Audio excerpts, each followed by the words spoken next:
Hello everyone, welcome or welcome back to my channel. My name is Dr. Nisha and in today's video lecture we are going to study alumina remedy. So alumina remedy will be asked for 5 marks in exam and it is very well known remedy for third year and second year students. So ध्यान में रखना ये remedy. Hahnemann इसके prover है, इसका formula है Al2O3 and pure clay ये इसका कॉमन नेम है. So it is adapted to the persons who suffers from chronic diseases. Constitutionally ये किस लोगों में दी जाती है, तो है ना, जो भी क्रॉनिक डिसीज से गुजर चुके हैं या फिर गुजर रहे हैं क्रॉनिक डिसीज से, उन लोगों को ये बहुत ज़्यादा अच्छे से सूटेड रेमेडी है, बहुत ज़्यादा अच्छे से उनको सूट करती है ये रेमेडी. ठीक है, क्योंकि इसकी एक्शन बहुत ज़्यादा deep and chronically act remedy है. The aconite of chronic diseases मतलब क्या? The aconite of chronic diseases मतलब कि है ना, जो भी कोई एक्शंस है एकोनाइट के, वो कैसे एक्यूटली एक्ट होते हैं. सो वही सब एक्शंस अगर क्रॉनिक में होंगे तो एल्यूमिना हम दे सकते हैं. मतलब ये डीपर एक्टिंग है. Constitution deficient to animal heat मतलब जिन लोगों में ज़्यादा चिलीनेस है, हॉट वेदर वगैरह सब कुछ उनको सूट करता है, खुद की वाइटली हीट उनके पास कम रहती है, तो इन लोगों को ये बहुत ज़्यादा अच्छे से सूट करती है remedy. Spare dry thin subject dark complexion तो कैसे रहता है ये? मतलब है ना, एकदम खुला खुला सा स्किन रहेगा, या फिर कोई भी और कंप्लेंट्स, किसी भी चीज़ की और कंप्लेंट्स, ड्राइनेस बहुत रहेगा इनमें. और है ना, थिन सब्जेक्ट्स मतलब एकदम कुछ भी हो, इनके डिस्चार्जेस बोलो, इनके लोग बोलो, इनका कुछ भी बोलो, वो थिन रहेगा, शैटर्ड रहेगा, बहुत ज़्यादा सॉफ्ट एंड ड्राई रहेगा. ठीक है, विथ डार्क कॉम्प्लेक्शंस. हेयर भी उनके डार्क रहेंगे एंड उनका कॉम्प्लेक्शन भी डार्क ही रहेगा. Mental generals, it is suited to mild cheerful disposition, hypochondriac. So है ना, देखो अभी कोई भी माइल्ड लोग रहते हैं उनको ये बहुत अच्छे से सूट होती है. चीयरफुल डिस्पोजिशन मतलब ना, अच्छे से वो हंसते खेलते रहेंगे, वो लोगों को मेंटली फ्रेश रहेंगे. बट हाइपोकॉन्ड्रियक लोग को भी ये सूट करती है. मतलब कुछ भी चीज़ें हो, छोटा से छोटा फीवर भी आ जाए, उनको लगेगा बहुत बड़ा कुछ हो गया, ये ऐसे हो गया, वो वैसे हो गया, ऐसा हो गया, वैसे हो गया. ये सारी चीज़ें उनको बहुत लगेगी कि छोटी सी बात को वो लोग बहुत बड़ी बात बनाएंगे. Physical generals, so abnormal appetite, craving for starch, chalk, charcoal, cloves or tea grounds, acids and indigestible things. So potato disagrees. मतलब क्या होता है कि फिजिकल जनरल में हम लोग देखते हैं कि है ना, हम लोग उनको डिजायर पूछेंगे, एवर्जन पूछेंगे, ठीक है, स्पाइसी खाना पसंद है या फिर उनकी क्या क्या हैबिट्स है, ये सारी चीजें पूछेंगे. सो है ना, मोर ओवरली गंदी आदतें, लाइक उनका एपेटाइट अजीब ही एपेटाइट रहेगा, कभी भी भूख लग जाएगी, कभी भी पेट भर जाएगा, कैसा भी अभी खा लिया तो डायरेक्ट नेक्स्ट डे या फिर डायरेक्टली शाम को, ऐसा कुछ भी वो करेंगे. मतलब उनकी एबनॉर्मल एपेटाइट है. क्रेविंग फॉर स्टार्च, उनको बहुत ज़्यादा हेवी और उनको बहुत ज़्यादा रिच चीज़ें खाने की बहुत पसंद करते हैं ये लोग. बहुत ज़्यादा रिच चीज़ें खाते हैं, कोई भी स्पाइसेस ले लो या फिर कोई भी चीज़ ले लो, रिच बहुत खाते हैं. चॉक खाएंगे, चारकोल खाएंगे, जो भी कोई अनडाइजेस्टेबल थिंग्स रहते हैं, वो सारी अनडाइजेस्टेबल थिंग्स इनको बहुत ज़्यादा अच्छी लगेगी. पोटैटोज डिसअग्री मतलब उनको स्टार्च तो अच्छा लगेगा, क्रेविंग फॉर स्टार्च रहेगा, लेकिन पोटैटो उनको बिल्कुल भी पसंद नहीं आएगा. टॉकिंग, फटीग्स, फेंट and tired, must sit down. इनका फिजिकल फटीक इतना रहता है, ये बहुत ज़्यादा वीक और कमज़ोर किस्म के लोग रहते हैं, बहुत ज़्यादा क्योंकि ड्राइनेस रहता है तो उनको इंटरनल अफेक्शंस भी रहते हैं. तो ये लोग इतने नाजुक जैसे दिखाई देते हैं, या फिर इतने नाजुक की तरह इनका पूरा शरीर भी रहता है ना, इनको है ना, थोड़ा भी बात कर ले उनको ऐसा लगता है कि बहुत कुछ कर लिया मैंने, अभी बैठ जाओ, and they just literally sit. GIT, chronic irritations for years, worse in the evening. Irritations मतलब क्या? बेल्चिंग हो गया, वाटर बैश हो गया, ये सारी चीज़ें अगर होती है, फ्लैचुलेंस हो गया, सो ये सारी चीज़ें अगर होती है और बहुत क्रॉनिकली है, तो एल्यूमिना इज द रेमेडी. और इवनिंग में एग्रीवेट होता है सारे symptoms. So constipation, how is the constipation? No desire, and no ability to pass stool until there is large accumulation. मतलब उनको है ना इतना स्ट्रॉन्ग कॉन्स्टिपेशन रहता है, ऑब्स्टिनेट कॉन्स्टिपेशन रहता है कि है ना कुछ भी थोड़ा बहुत भी है ना स्टूल्स अगर जमा हो रेक्टम में तो there is immobility of the rectum, there is no contractibility of the rectum. Rectum को ऐसे जैसे पैरालिसिस हो गया, रेक्टम मूव ही नहीं करता है, इसीलिए उनका कॉन्स्टिपेशन बहुत ज्यादा ऑब्स्टिनेट रहता है. बहुत ज्यादा कॉन्स्टिपेटेड मटेरियल उनके रेक्टम में पहले से ही रहता है. तो ना ये कब बाहर निकलता है, जब वो और खाना खाते और खाना खाते और खाना करते और खाने की वजह से उनका रेक्टम पे प्रेशर आता है, due to the more accumulation उन पे प्रेशर आता है एंड देन वो रेक्टम से स्टूल पास होते, वो भी इजीली पास नहीं होते हैं. ग्रेट स्ट्रेनिंग, उसके लिए भी उनको बहुत ज्यादा स्ट्रेनिंग की जरूरत पड़ती है. Must grasp the seat of the closest tightly, stool is hard. मतलब उनको इतनी ज्यादा स्ट्रेनिंग करना पड़ता है कि उनको ना कुछ तो चीज पकड़ के उनको उस चीज को पुल करके उनको स्ट्रेन करना पड़ता है अपने पेट पे, सो दैट वो उनके एक्यूमुलेटेड स्टूल्स, एक्यूमुलेटेड जो भी कोई मटेरियल है वो सारा नीचे आ जाए, मतलब हो जाए टॉयलेट. स्टूल्स कैसे है, तो हार्ड है, नॉटी है. मतलब कैसे हार्ड है, बहुत ज्यादा हार्ड है, सख्त है and they are very strongly adhesive.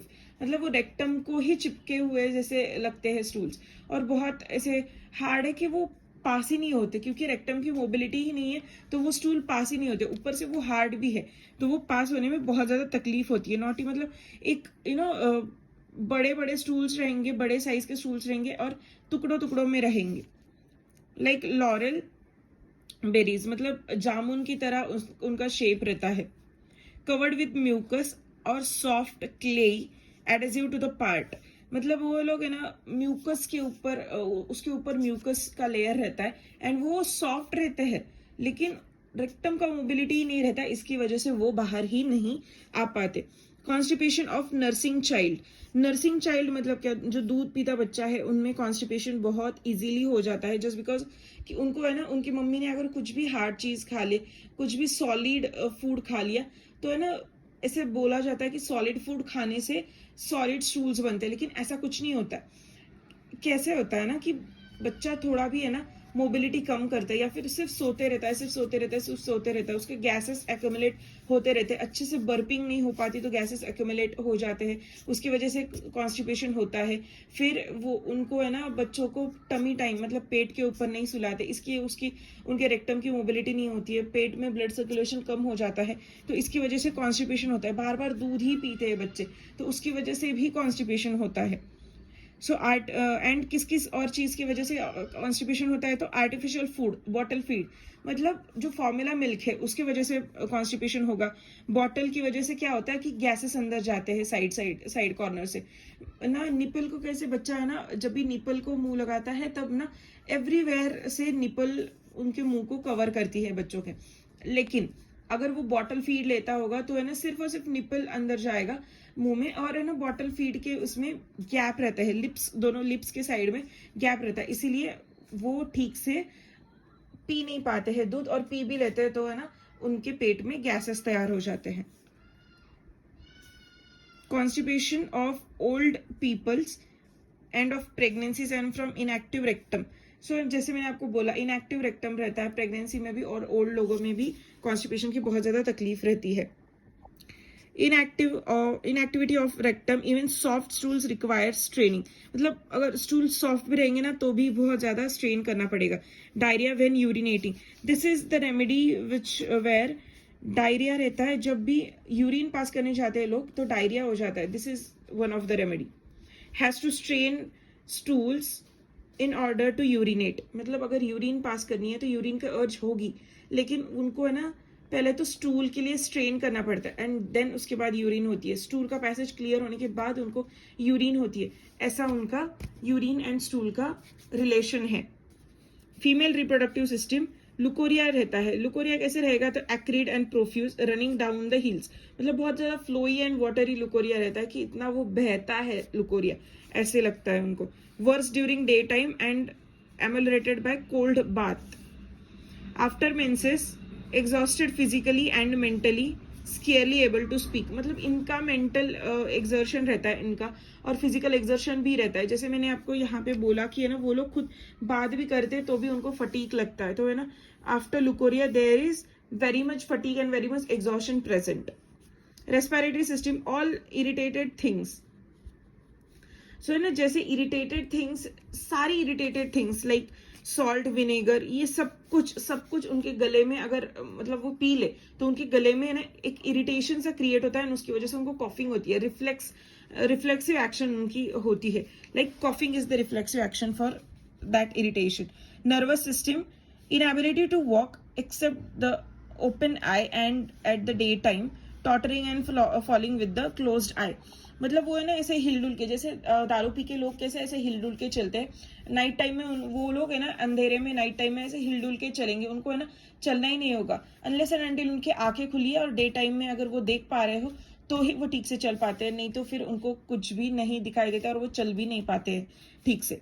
Skin is very dry, tettery, itching, eruptions, worse in the winter, intolerable itching of the whole body when getting warm in bed। तो है ना, ड्राइनेस है बहुत, क्रैकलिंग, मतलब ऐसे क्रैक्स है skin पे, बहुत कट्स है स्किन पे, फिर वहां पे बहुत इचिंग है। एक मेरे पास पेशेंट था, इनको है ना बहुत ज़्यादा ड्राइनेस थी स्किन की एंड इचिंग था, तो एलुमिना देने के बाद है ना he was very good, and उनकी सिस्टर इन लॉ भी वैसे ही थी, तो she was also very good with this remedy. So है ना, इस रेमेडी का बहुत अच्छा असर होता है स्किन पे। स्क्रैचेस अंटिल दे बिकम्स, या फिर पेनफुल एंड दे ब्लीड्स, मतलब ये एक ऐसी रेमेडी है कि जहाँ पे है ना इचिंग और स्क्रैचिंग दोनों भी होता है। स्क्रैचिंग से उनको एमुलरेट होता है, तो स्क्रैच कर करके वो खून निकालते, खून निकालने की वजह से उनका है ना पूरा मोडालिटीज देख लेते हैं, तो एग्रीवेटिंग मोडालिटीज कहाँ कहाँ पे एग्रीवेट होता है इनका symptoms. So in cold air during winter, while sitting, from eating potatoes. So ना, जैसे मैंने आपको बोला कि स्टार्च की क्रेविंग बहुत ज्यादा रहती है लेकिन पोटैटोज उनको पसंद नहीं है, सो फ्रॉम ईटिंग पोटैटोज इनको एग्रीवेटेड सिम्टम्स रहते हैं, लाइक स्किन में रहेगा सिम्टम्स, या फिर कोई भी और लुकोरिया वगैरह, ये सारे एग्रीवेट होते हैं just because of eating potatoes. After eating soups, soup से भी इनको बहुत ज्यादा है ना एग्रीवेशन मिलता है। अल्टरनेट डेज इनको ना, मतलब कॉन्स्टिपेशन, अल्टरनेट डेज भी कॉन्स्टिपेशन हो सकता है इनको, एक बार अगर साफ हो गई टॉयलेट तो नेक्स्ट डे उनको अगेन ऑब्स्टिनेट कॉन्स्टिपेशन होगा। जब तक वो अच्छे से खा नहीं लेते तब तक इनका स्टूल पास नहीं होता है सॉफ्टली।